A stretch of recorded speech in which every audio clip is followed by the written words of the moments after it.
The soil trembled beneath her fingertips, not from an earthquake, but from the seismic shift in history she was about to unleash. Doctor. Rana's breath caught as she unearthed a fingertip bone, no larger than a matchstick, in a frozen Himalayan cave. She had no clue that she was holding a forgotten whisper from the pasta relic that would detonate everything we thought we knew about human evolution.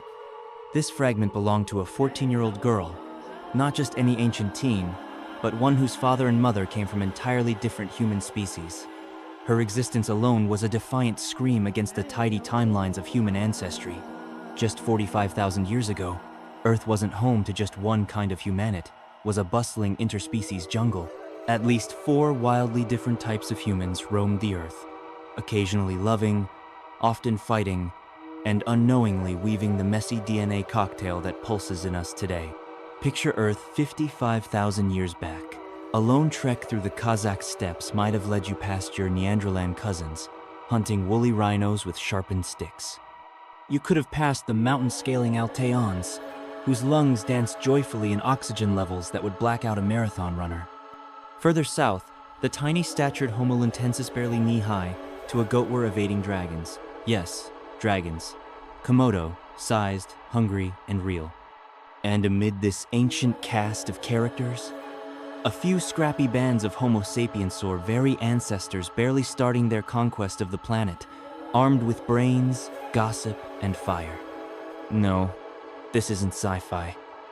This is what Tuesday looked like 50 millennia ago. For most of our existence, we weren't alone. In fact, humanity has been a crowded affair for hundreds of thousands of years. Species with freakish resilience shared our world. The Neandralans laughed through ice ages that would have flash-frozen your Wi-Fi. The Altayons danced on Himalayan ridges we can't climb without oxygen tanks. The Littlians? They hunted pygmy hippos while dodging mega lizards. Yet today, Homo sapiens stands alone. Where did everyone else go? The answer starts with our near twins, the Neandralans. They reigned over Europe and parts of Asia for over 300,000 years. And spoiler, they weren't the slouching, grunting cavemen Hollywood likes to showcase. Recent finds flip that script. Neanderthals buried their loved ones in floral tributes. They fashioned jewelry from hawk claws. They grilled gourmet style, and even cared for disabled elders well into old age. Their brains? Bigger than ours. Their culture? Rich with art, language, and group loyalty. But something dark unraveled around 45,000 years ago. In 2024, researchers made a haunting discovery deep inside a French limestone cave. They found the remains of a Neanderlan male, dubbed Kael. But it wasn't his bones that chilled Thamit, it was his genes. Kael's DNA showed his bloodline had been completely isolated for over 55,000 years. And he lived just 2 weeks' walk from other known groups. Let that sink in. It's like your neighborhood being cut off from the rest of Earth for over 50,000 years. No Tinder, no visitors, just the same shrinking gene pool. Kael's lineage revealed a tragic spiral of inbreeding, a slow genetic suffocation gripping Neanderlan enclaves across the continent. Meanwhile, our Homo sapiens ancestors were forming sprawling social networks, swapping knowledge, stories, and genes across continents. The Neanderlans, however, were fragmenting. Tribes shrinking into lonely clans, walled off by unspoken dysfunctions, too splintered to adapt. And then came the silent killer. Not weapons, not war plagues. When Homo sapiens migrated out of Africa, we didn't just bring spears. We brought germs. Deadly, invisible assassins baked in the tropical heat. According to Stanford scientists, these microbes may have been the true death sentence. Our ancestors unknowingly became walking outbreaks, creating a microbial minefield across Eurasia. For over 130,000 years since that fateful collision, Neanderthals and Homo sapiens coexisted, but only one would survive the coming storm. A fragile truce settled over the Levant. 2 species modern humans and the ancient Neanderlands stood locked in a tense standoff. Neither could outmaneuver the other's territory. But while no arrows flew, a war was raging silently in the blood. Interbreeding began seeding something far more lethal than spears. Homo sapiens carried with them a secret arsenal, a hardened immune system honed by thousands of years surviving Africa's microbial hellscape. We were forged in a biohazard crucible. The Neandralans? Built for frosty Europe, they had no idea what was hitching a ride in our bloodstream. When these exotic African pathogens finally leapt the genetic fence through intimacy, it was like tossing napalm into an unshielded population. It was the biological version of Europeans arriving in the New World. There too, diseases not gun-stoppled empires. Smallpox and measles decimated entire civilizations that had stood for centuries. Back in prehistoric Europe, the same invisible annihilation unfolded. Isolated, inbred Neanderthal communities, already limping through dwindling numbers, were hit by a pathogen tsunami. Populations dropped below survival thresholds. While they staggered, our ancestors thrived, and we weren't alone in our ascent. To the east, in the windswept ridges of ancient Asia, another human species flourished, the Altayons. We know them only through cryptic remains bone splinters and molars unearthed in Siberian caves. But those fragments carry legends in their DNA. The Altayons were genetically engineered by nature for god-tier altitude performance.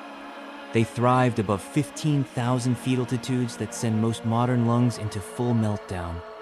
Today's Sherpas and Tibetans can thank these ghost ancestors for their mountain endurance. And these mountaineers weren't just staying put. Altayon genes show up across vast swaths of Asia, from Mongolia to Malaysia, and even in the Melanesian islands. They crossed oceans modern sailors fear. Waves and whirlpools didn't stop them. But their tale, too, turns tragic. Around 35,000 years ago, their trail grows cold. Their bones disappear from caves. Once again, this vanishing act syncs eerily with the march of Homo sapiens into Asia. Some Altayons tried to survive the only way left, merging. Remember that teenage hybrid girl found in the Siberian highlands? The one with a Neanderthal mom and an Altayon dad? She wasn't just a genetic accident.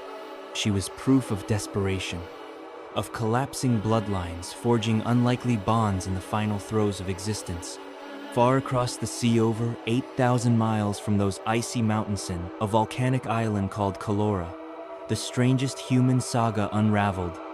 Meet the Littlians.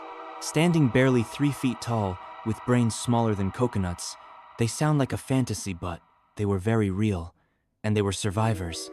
On an island crawling with giant lizards, lava-spewing mountains, and erratic monsoons, the Littlians not only lived, they dominated. These pint-sized predators crafted complex tools, coordinated ambushes, and hunted stegodonstiny elephants, still many times their size. For nearly 1 million years, nothing could extinguish them. Not eruptions, not climate swings, not fang-filled predators. Then, right around 55,000 years ago, silence. The fossil record ends like a closed book, and wouldn't you know it? That's exactly when Homo sapiens reached the Kaloran Islands. Coincidence? Doubtful. What happened to the Littlians? Did we absorb them? Compete with them? Or erase them? Maybe it was the battle for scarce food. Maybe it was invisible diseases. Maybe it was a final clash under starlit skies.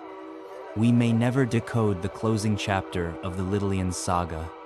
But on the island of Kalora, local legends persist echoes from the mouths of elders who still speak of the Kuruncha, small, hairy beings who lived in caves, vanished into the jungle mist, and could never be caught.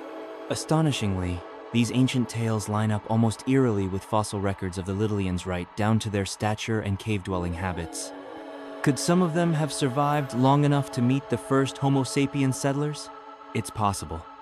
Their bones may have crumbled, but their memory may still dance in campfire stories. As one human species after another vanished, something almost magical was happening to the survivors. We didn't just replace them, we merged with them.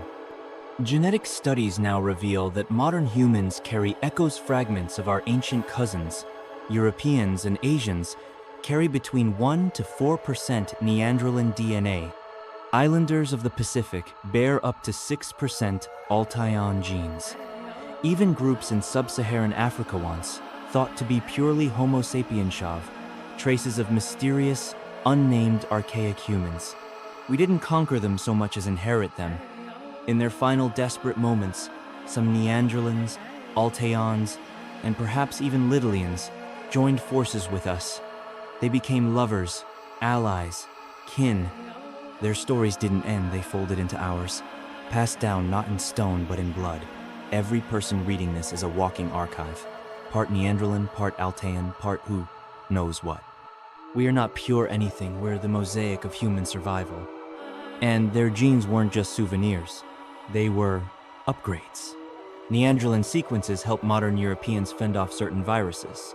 Altayon DNA is the reason some Tibetans can thrive on oxygen-thin peaks. Even obscure African gene traces may provide resistance against malaria. These weren't evolutionary leftovers. They were survival hacks' final gifts from species who didn't make it. But why us? Why did Homo sapiens become the last biped standing? Why did our cousins, many of whom were tougher, more muscular, and arguably smarter in niche ways, all fade out? The answer may lie not in strength or smarts, but in timing. Around 45,000 years ago, Earth's climate threw a tantrum. The planet began lurching from ice age to warm spell in dizzying cycles. Glaciers swallowed forests, then retreated. Grasslands replaced woodlands. Rivers moved. Prey vanished. Neanderthals had toughed out countless winters, but they had never faced an environment in flux while also competing with a relentless wave of Homo sapiens and our parasitic pathogens. The Altayons thrived in stable altitudes but couldn't cope when their mountain refuges splintered. The Littlians had survived lava, Komodos, and megafauna, but not us. What tilted the balance wasn't a bigger brain or sharper tool, it was social agility. While other humans split into isolated bands, we built sprawling webs of communication, trade, and shared ideas. When disaster struck one region, we didn't crumble. We rerouted. We summoned food, stories, and survivors from lands 107,000 soft miles away. Where others saw collapse, Homo sapiens built bridges. When one tribe vanished, another arrived. It wasn't superior brains or brawn that gave us the edge, it was our web of connection. By 29,000 years ago, the final flickers of Neanderthal fire dimmed in the Gibraltar caves. By 31,000 years ago, the last Altayon bootprint vanished into the snowdrifts of Central Asia. The Littlians' nimble fingers would never again carve a blade from obsidian, and for the first time in millions of years, Earth hosted just one human species. But were we truly alone? Every time you get an itch for adventure, maybe that's your Altayon ancestors whispering. Feel that fierce loyalty to protect your family? That's Neanderthal legacy burning bright. And when you jury-rig a fix for a broken appliance using a spoon and rubber band, that's straight-up Littlian genius in action. They're gone, yes, but not erased. They echo in our genes, our reflexes, our quirks. We carry their courage. Their blood hums in our veins. This isn't just a bedtime story of long-gone cousins. It's a warning wrapped in memory. Climate chaos, fragmentation, unfamiliar diseases, and brutal competition didn't just nudge our relatives toward extinction, they blindsided them. Species that once looked unstoppable crumbled. The Neanderthals weathered ice sheets and wolves but couldn't outlast a slow collapse of community and resilience. The Littlians faced dragons and volcanoes, but not us. And here we are. Today, as the Earth warms faster than ever and humans splinter into digital echo chambers, guarded nations and cultural bubble sway have to ask, are we stumbling into the same trap? Are we morphing into those ancient, isolated clans cut off not by glaciers, but by screens and ideologies? Or can we remember what saved us before? It wasn't power. It wasn't cleverness. It was the will to link arms, trade songs, share stories, and survive as one. Because when everything crumbles sand someday, it will the bones beneath our feet don't just tell us what we were. They warn us what we risk becoming. In all the known cosmos, There's been consciousness only once. Just us. For now, we are the universe's only shot at understanding itself. So the real question is, what will we do with that miracle?